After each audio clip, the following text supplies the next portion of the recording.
സാഗരമധ്യത്തിൽ പെട്ടു ഞാൻ ഉഴലുമ്പോൾ നൗകയുമായി നാഥ വന്നിടണേ, ഒരു കര നീ എത്തിച്ചിടണമേ. യേശുവേ യേശുവേ യേശുവേ യേശുവേ.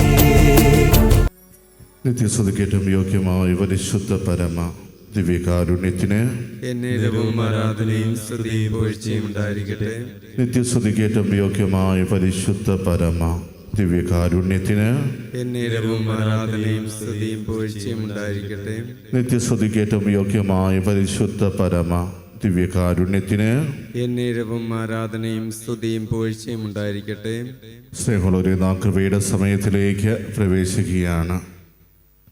പിതാവായ ദൈവം തൻ്റെ പുത്രനായ ദൈവത്തിലൂടെ ഈ ലോകത്തിന് വെളിപ്പെടുത്തി കൊടുത്ത ആ വലിയ കരുണയെക്കുറിച്ച് നാം ഓരോരുത്തരും അനുസ്മരിക്കുമ്പോൾ, പ്രിയമുള്ളവരെ, ഇന്നത്തെ തിരുവചനത്തിലൂടെ കർത്താവ് നമ്മളോട് ആവശ്യപ്പെടുകയാണ് നിരന്തരം ദൈവത്തിൻ്റെ പരിപാലനയിൽ ആശ്രയിക്കുക എന്നുള്ളത്.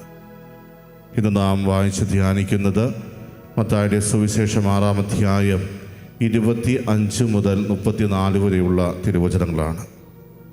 ഞാൻ നിങ്ങളോട് പറയുന്നു, എന്ത് ഭക്ഷിക്കും, എന്ത് പാനം ചെയ്യും എന്ന് ജീവനെക്കുറിച്ചോ എന്ത് ധരിക്കും എന്ന ശരീരത്തെക്കുറിച്ചോ നിങ്ങൾ ഉത്കണ്ഠാകുലരാകേണ്ട.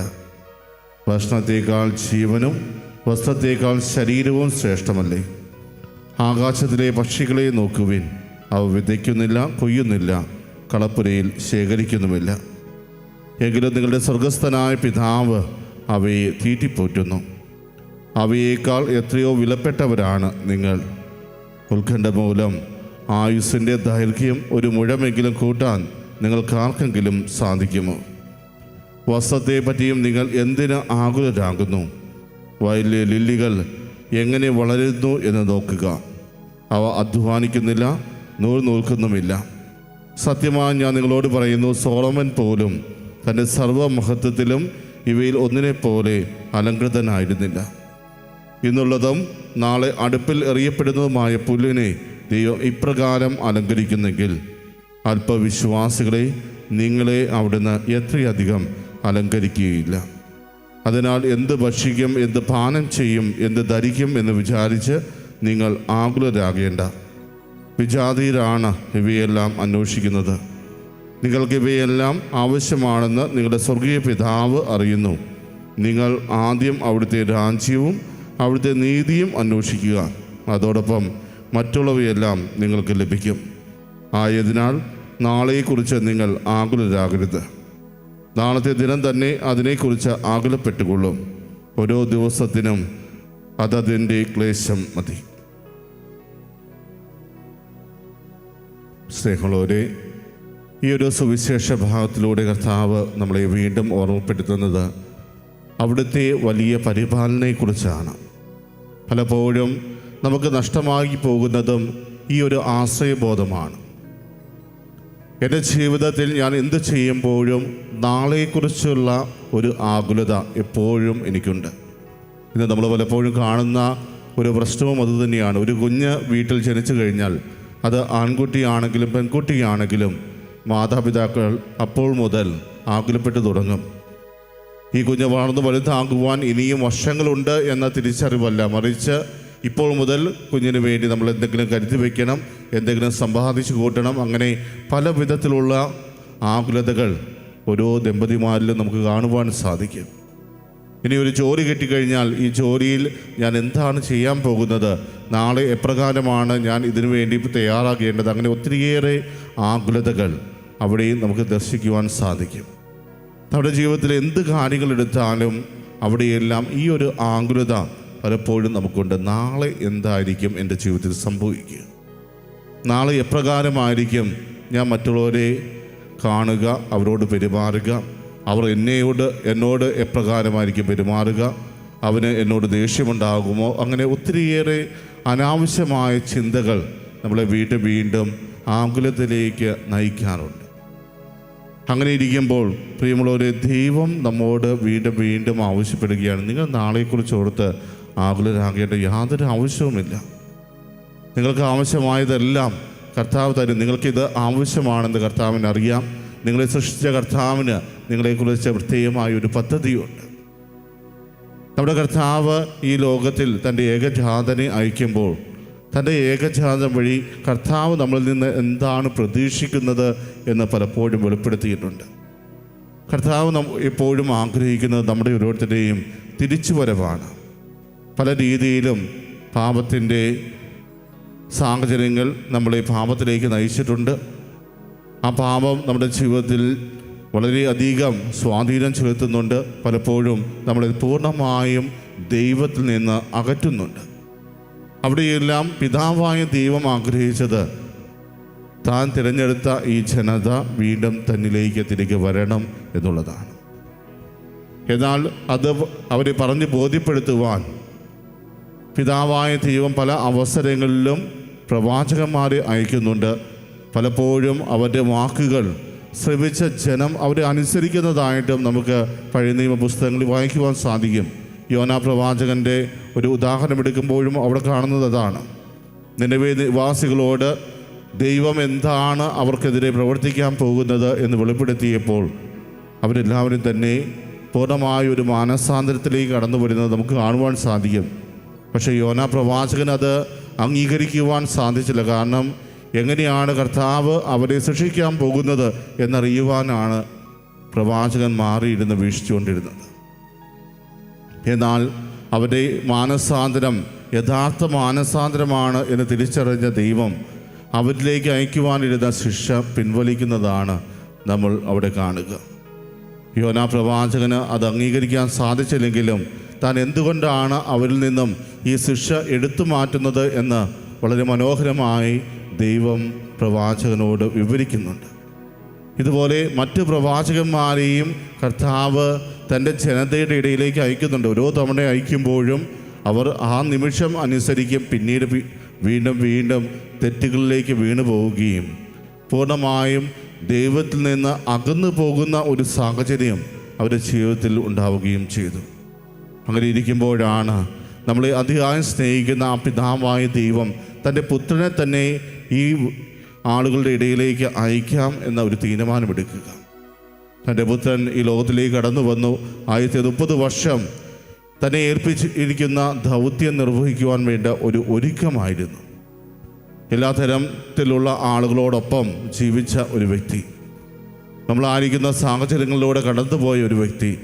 അങ്ങനെ എല്ലാ തരത്തിലും നമ്മളെ അറിഞ്ഞുകൊണ്ട് നമ്മുടെ ജീവിതത്തിൽ എന്താണ് നമ്മൾ മാറ്റേണ്ടത് എന്ന് വളരെ കൃത്യതയോടുകൂടെ പറഞ്ഞു തരുവാൻ അവൻ ആഗ്രഹിച്ചു.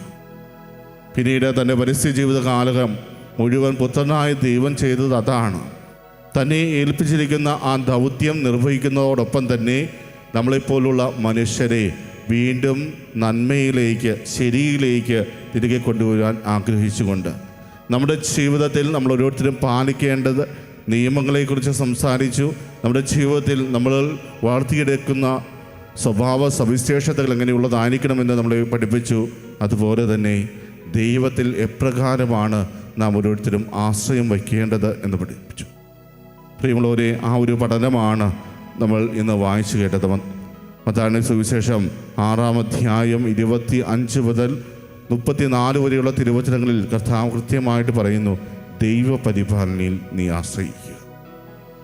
ദൈവത്തിൽ നീ ആശ്രയിക്കുന്ന ഏതൊരു വ്യക്തിയും ദൈവം വഴി നടത്തും, ചേർത്ത് പിടിക്കും. ആ ഒരു വിശ്വാസം നമുക്കുണ്ടായിരിക്കണം. അതുപോലെ തന്നെ കർത്താവ് നമ്മളെ പഠിപ്പിച്ച മറ്റൊരു പാഠമാണ് ഇന്നിൽ ജീവിക്കുക എന്നുള്ളത്. തൻ്റെ അത്ഭുതകൃത്യങ്ങൾ പലപ്പോഴും കർത്താവ് നോക്കിയത് അവൻ്റെ പഴയകാല ജീവിതത്തെക്കുറിച്ചല്ല, മറിച്ച് ഇന്ന് അവൻ എന്തായിരിക്കുന്നു. അല്ല, യേശുവിൻ്റെ അത്ഭുതങ്ങൾ ശ്രദ്ധിക്കുകയാണെങ്കിൽ ഒരിക്കലും അവൻ്റെ പഴയകാല ജീവിതത്തെക്കുറിച്ച് അവൻ ചിന്തിക്കുന്നില്ല, അതിൻ്റെ പേരിൽ അവനെ സൃഷ്ടിക്കുന്നില്ല. മറിച്ച് ഇപ്പോൾ ആ വ്യക്തി ഏതവസ്ഥയിലൂടെയാണ് കടന്നു പോകുന്നത്. കർത്താവിൻ്റെ സന്നിധിയിലേക്ക് തളർവാദ രോഗിയെ കൊണ്ടുവരുമ്പോഴും നിൻ്റെ പാപങ്ങൾ ക്ഷമിച്ചിരിക്കുന്നു, അവൻ പഴയകാലത്ത് എന്താണ് ചെയ്തത് എന്നല്ല, മറിച്ച് ഇന്ന് അവൻ്റെ അവസ്ഥ എന്താണ് എന്ന് തിരിച്ചറിഞ്ഞുകൊണ്ടാണ് കർത്താവ് അവനെ സുഖപ്പെടുത്തുന്നത്. വ്യഭിചാരിണിയായ സ്ത്രീയെ കർത്താവിൻ്റെ മുമ്പിലേക്ക് കടന്നു വന്ന് കർത്താവിൻ്റെ അഭിപ്രായം ചോദിക്കുന്നവരുടെ മുമ്പിലും കർത്താവ് അവളുടെ പഴയകാല ജീവിതത്തെയല്ല നോക്കുന്നത്, മറിച്ച് ഇപ്പോൾ എൻ്റെ മുമ്പിൽ നിൽക്കുന്ന ഈ വ്യക്തിക്ക് യഥാർത്ഥമായ ഒരു അനുതാപമുണ്ടോ, അല്ലെങ്കിൽ തൻ്റെ തെറ്റ് തിരിച്ചറിയുവാൻ അവൾക്ക് സാധിച്ചിട്ടുണ്ടോ, ആ തെറ്റിനെ ഓർത്ത് മനസ്തപിക്കുന്നുണ്ടോ എന്ന് മാത്രമാണ് അവിടെ കർത്താവ് നോക്കുന്നത്. അവിടെ ഞാനും നിന്നെ വിധിക്കുന്നില്ല, ഇനി മേലിൽ പാപം ചെയ്യരുത് എന്ന ഒരു വാക്ക് മാത്രമാണ് കർത്താവ് അവളോട് പറയുക. പ്രിയമുള്ളവരെ, ഇതെല്ലാം കർത്താവ് ഇന്നിൽ നാം ഓരോരുത്തരും ജീവിക്കേണ്ട ആവശ്യകതയെക്കുറിച്ച് നമ്മളെ ബോധ്യപ്പെടുത്തുന്ന ഒന്നാണ്. പല അത്ഭുത കൃത്യങ്ങളിലും നമുക്കത് വളരെ വ്യക്തമായിട്ട് കാണുവാനും സാധിക്കും. കർത്താവ് ഇന്നലകളിലേക്കല്ല നോക്കുന്നത്, ഇന്ന് നീ എന്തായിരിക്കുന്നു. എന്നാൽ പലപ്പോഴും നമ്മുടെ ജീവിതത്തിൽ നാളെ ഞാൻ എന്തായിത്തീരും, നാളെ എങ്ങനെയായിരിക്കും ഞാൻ ഓരോ കാര്യങ്ങൾ ചെയ്യുന്നത്, അത് മാത്രമാണ് ചിന്തിക്കുന്നത്. അതാണ് ആവശ്യമില്ലാത്ത ആകുലതയ്ക്ക് നമ്മൾ കാരണമാക്കി മാറ്റുന്നത്. പലപ്പോഴും നമ്മൾ അനാവശ്യമായി നാളെയെക്കുറിച്ച് ചിന്തിക്കുകയും നാളെ ഞാൻ ചെയ്യാൻ പോകുന്ന കാര്യങ്ങളെക്കുറിച്ച് മുൻകൂട്ടി പ്ലാൻ ചെയ്ത് അതിനനുസരിച്ച് പോകുമ്പോൾ അത് നമ്മുടെ ജീവിതത്തിൽ നടക്കാതെ പോയി കഴിഞ്ഞാൽ നമ്മൾ അനുഭവിക്കുന്ന വേദന എത്ര വലുതാണ്. പ്രിയമുള്ളവരെ, അവിടെയാണ് മനുഷ്യൻ്റെ അമിത പ്രതീക്ഷകൾ തെറ്റുന്ന വേളകളിൽ നമ്മൾ പൂർണ്ണമായും ദൈവത്തിന് അകന്നു പോകുന്ന സാഹചര്യം ഉണ്ടാവുക. കാരണം ചില വ്യക്തികളെ സംബന്ധിച്ച് തൻ്റെ പ്രതീക്ഷകളെല്ലാം തകർന്ന് തരിപ്പണമാകുമ്പോൾ അത് അംഗീകരിക്കുവാൻ സാധിക്കില്ല. എന്നാൽ ഞാൻ ഏത് സാഹചര്യത്തിൽ നിന്നാണ് ഇതെല്ലാം ചിന്തിച്ചു കൂട്ടിയത് എന്ന് അവിടെ നോക്കുന്നില്ല, മറിച്ച് എൻ്റെ പ്രതീക്ഷകളെല്ലാം അസ്തമിച്ചല്ലോ എന്നൊരു ചിന്ത മാത്രമാണ് പലപ്പോഴും അവരെ മുന്നോട്ട് നയിക്കുക. എന്നാൽ ദൈവം നമ്മളിൽ നിന്ന് ആഗ്രഹിക്കുന്നത് അതിന് നേരെ വിപരീതമായൊരു കാര്യമാണ്. നമ്മൾ ദൈവത്തിൽ ആശ്രയിച്ച് മുന്നോട്ട് പോകുവാൻ ആഗ്രഹിക്കുന്നുണ്ടെങ്കിൽ പ്രിയമുള്ളവരെ, നമ്മൾ ചെയ്യേണ്ടത് നമ്മുടെ ആയിട്ടുള്ളതെല്ലാം ദൈവത്തിലേക്ക് സമർപ്പിക്കുക. കർത്താവേ, ഇന്ന് ഈ നിമിഷം എന്നെ അനുഗ്രഹിക്കണമേ എന്ന് പ്രാർത്ഥിക്കുക. ഓരോ ദിവസം അവസാനിപ്പിക്കുമ്പോൾ കർത്താവിന് നന്ദി പറയുക. ഇന്നേ ദിവസം കർത്താവേ, യാതൊരു ആപത്ത് കൂടാതെ എന്നെ വഴി നടത്തി, എൻ്റെ ജീവിതത്തിൽ എനിക്ക് ആവശ്യമായതെല്ലാം അങ്ങ് നൽകി. കർത്താവേ, അങ്ങയുടെ നാമം മഹത്വപ്പെടട്ടെ. അവിടെ നാം ഓരോരുത്തരും സ്വീകരിക്കേണ്ടത് തീർച്ചയായും ജോബിൻ്റെ ഒരു മാതൃകയാണ്.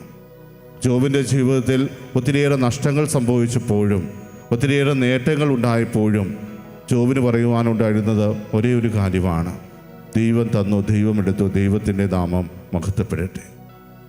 അതുതന്നെയായിരിക്കണം നമ്മുടെയും മനോഭാവം. ദൈവം എന്താണോ നമുക്ക് വേണ്ടി ഒരുക്കി വച്ചിരിക്കുന്നത് തീർച്ചയായും അത് നമുക്ക് ലഭിക്കും. അത് അളവിൽ ഒത്തിരിയേറെ വ്യത്യാസമുണ്ടായിരിക്കാം, പക്ഷേ നമുക്ക് അർഹതപ്പെട്ടത് എന്താണോ അത് കൃത്യമായിട്ട് കർത്താവ് നമുക്ക് നൽകും. ആ ഒരു ബോധ്യത്തിൽ നമ്മൾ കർത്താവിന് എപ്പോഴും നന്ദി പറഞ്ഞുകൊണ്ട് മുന്നോട്ട് പോകുവാൻ പരിശ്രമിക്കുക. ഒരിക്കൽ പോലും കർത്താവിൽ ആശ്രയിക്കാതെ സ്വന്തം ബുദ്ധിയിൽ ആശ്രയിച്ചുകൊണ്ട്, സ്വന്തം സമ്പത്തിൽ ആശ്രയിച്ചുകൊണ്ട് ഓരോ കാര്യങ്ങളും തീരുമാനമെടുക്കാതിരിക്കുക. കർത്താവിൽ ആശ്രയം വെച്ച് നമ്മൾ കർത്താവിനോട് കൂടെ ഓരോ തീരുമാനങ്ങൾ എടുക്കുമ്പോൾ തീർച്ചയായും ആ തീരുമാനത്തിൽ കർത്താവിൻ്റേതായ ഒരു കരസ്പർശമുണ്ടാകും.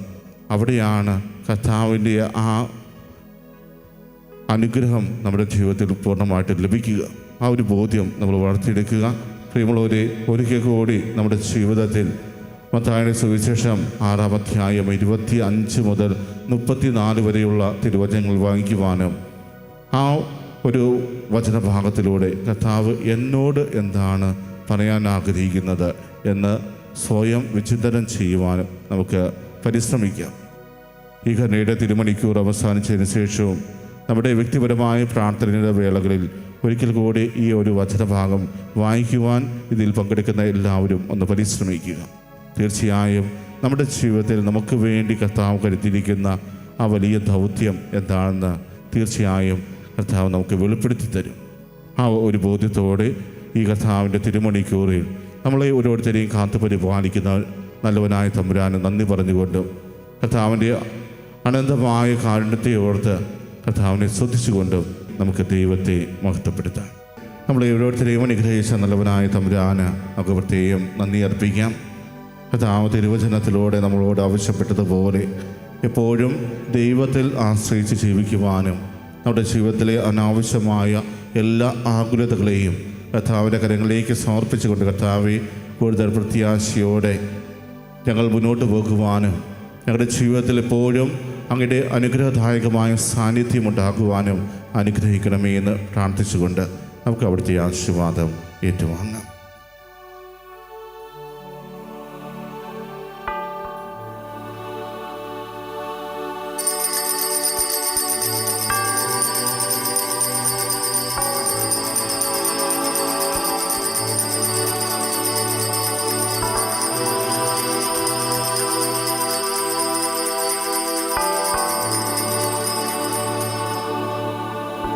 പരിശുദ്ധ പരമമാ ദിവ്യകാരുണ്യമേ, എന്നുമെന്നും അങ്ങേക്കാരാധന. പരിശുദ്ധ പരമമാ ദിവ്യകാരുണ്യമേ, എന്നുമെന്നും അങ്ങേക്കാരാധന. പരിശുദ്ധ പരമമാ ദിവ്യകാരുണ്യമേ,